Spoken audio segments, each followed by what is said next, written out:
So you're in a bit of a pinch. Your ProTeam battery isn't charging. Ah. Plugged it in. It may try to charge. Blink green for a few seconds, but then it's going to go back to red. If you get even that much. Sometimes it just doesn't register at all. You'll also notice if you press the meter button here, you'll get those LEDs, all 5 of them, flashing once very briefly. That's an indication that the BMS, or battery management system, or just battery protection board, which is this, has failed. That's in there. And here's also the cell pack. It's a 10S 4P lithium ion battery pack. So these boards tend to go out around, it seems, 1 to 2 years on these ProTeam models.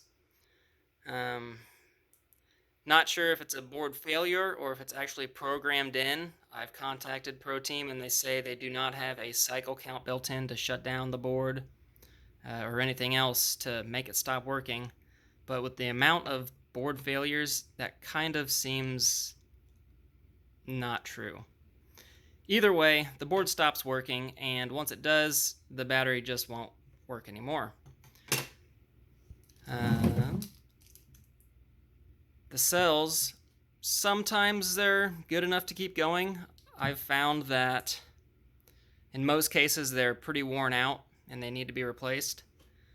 But not a whole lot you can do besides replacing this board and usually replacing all these cells with new cells, which is a service I provide and at a much better price than buying a new battery. I will leave a link in the description to that service.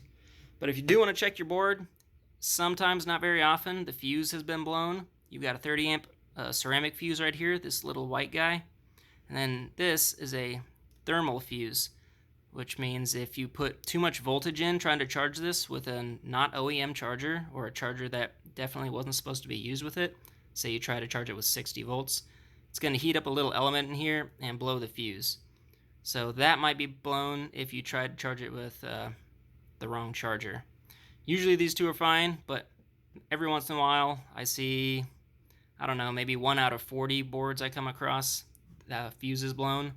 But in those cases, the board is also usually bad because someone tried to charge it after it stopped working with a higher voltage.